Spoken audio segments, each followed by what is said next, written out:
Bom dia, pessoal. Tudo certo? Parte do motivo pelo qual eu decidi criar esse canal foi principalmente para construir um espaço apropriado para conseguir falar sobre trabalho, rotina, estudo, as coisas que eu gosto, com um público que fosse mais específico. Eu consumo YouTube já fazem muitos anos e as dinâmicas sociais e de consumo aqui dentro da plataforma mudaram várias vezes ao longo dos anos. Os conteúdos e tendências sempre mudam em todas as redes sociais, mas alguns públicos e alguns temas se mantiveram ao longo dos anos. É o caso, por exemplo, do YouTube Gaming.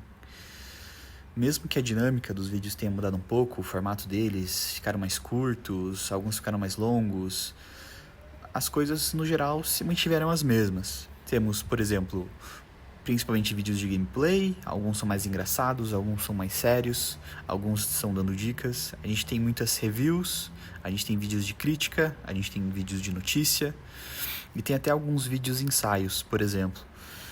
Mas, dentre esses conteúdos, um que eu vi que cresceu particularmente também no YouTube como um todo, e isso acabou chegando no YouTube Gaming, foram os daily vlogs, ou como ficaram conhecidos um pouco no nosso nicho, os Um Dia na Vida de um Gamer. Não é um título que particularmente me agrada, porque eu acho que ele acaba reduzindo um pouco os outros aspectos da vida de quem está criando aquele vídeo para apenas um título, gamer. Gostar de videogames, por exemplo, é só um dos aspectos da minha vida e da minha concepção como indivíduo. Eu também gosto de fazer várias outras coisas, então acho que me denominar um gamer aqui no YouTube acaba me reduzindo a um aspecto muito pequeno do meu ser. Claro, a gente precisa fazer esse tipo de concessão para tentar angariar público dentro do YouTube.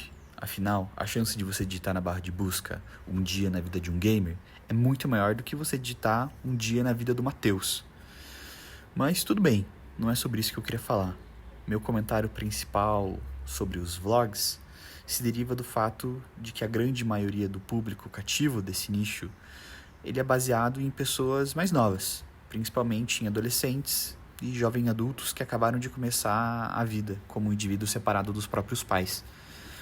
Sabendo disso, além de mostrar um joguinho comfort e cozinhar aqui às vezes, eu acredito que eu posso dar alguns conselhos sobre a vida e até isso parecer um pouco, tirando um pouquinho desse peso das costas e fazendo alguns comentários.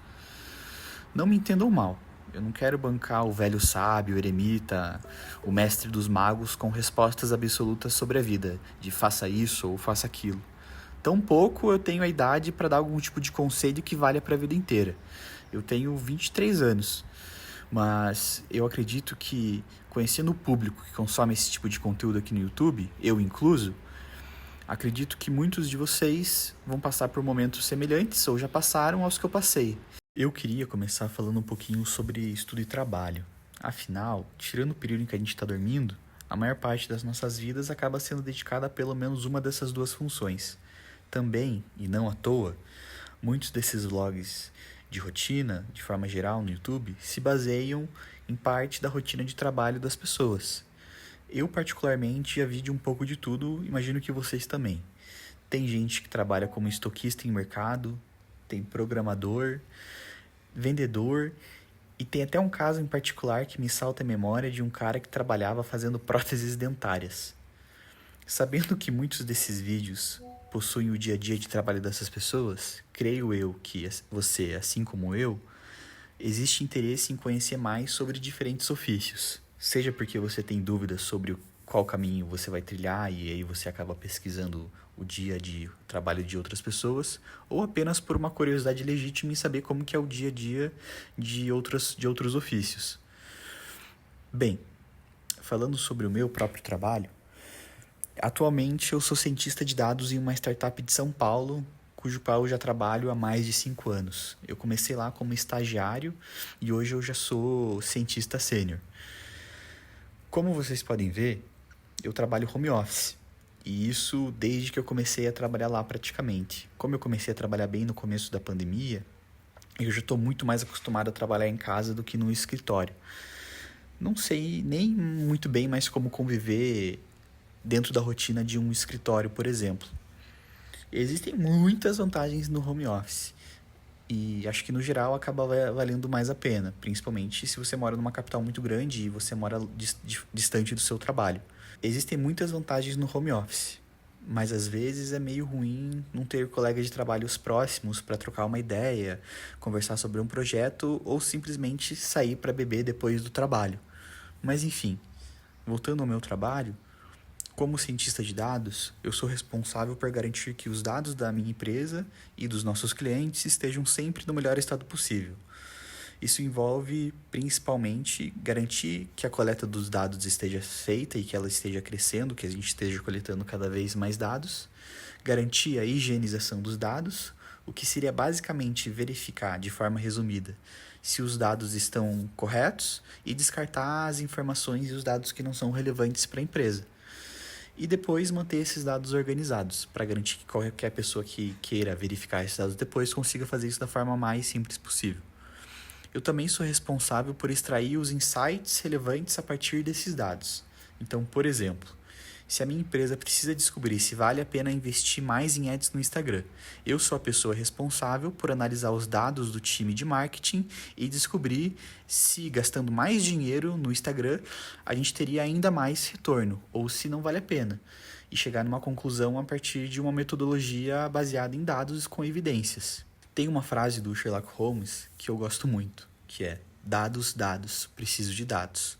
Não posso fazer tijolos sem barro. E acho que ela expressa bem o dia a dia de um cientista de dados nesse sentido. A gente só é capaz de tomar boas decisões dentro da empresa se a gente conseguir basear elas em evidências. Principalmente quando a gente estiver trabalhando com aspectos que são muito abstratos ou que envolvem muitos vieses do ser humano. É importante que a gente tenha um pilar central para garantir que a gente esteja o mais próximo possível da verdade. É difícil ter certeza, de fato, sobre o nosso trabalho, porque todo mundo possui vieses. E parte do trabalho e do desenvolvimento de um cientista de dados envolve saber que você possui vieses e tentar minimizá-los o máximo possível, porque você jamais vai ser capaz de evitá-los completamente. Uma terceira parte do meu trabalho envolve a construção de modelos de machine learning ou IAs, para trazer um termo um pouco mais familiar. Eu construo esses modelos para automatizar as rotinas e gerar insights específicos. Então, por exemplo, se um cliente precisa de uma inteligência artificial que seja capaz de definir apenas com uma foto de um carro qual é o modelo dele, eu e minha equipe seríamos responsáveis por construir essa inteligência artificial. Para isso, a gente teria que saber, por exemplo, qual o volume de dados disponíveis para fazer isso, porque para construir uma inteligência artificial você precisa de muitos dados. Quais seriam os parâmetros principais? Seriam todos os carros que existem no mundo? Seriam só os carros no Brasil? Seriam carros de anos específicos? Então, esse trabalho talvez seja a parte mais complexa, mas ao mesmo tempo a parte mais interessante do meu trabalho. O meu dia a dia se baseia basicamente nessas 3 funções. Se vocês se interessarem por alguns dos tópicos relacionados ao meu trabalho, fiquem à vontade para comentar e eu posso falar um pouquinho mais dos meus projetos em outros vídeos.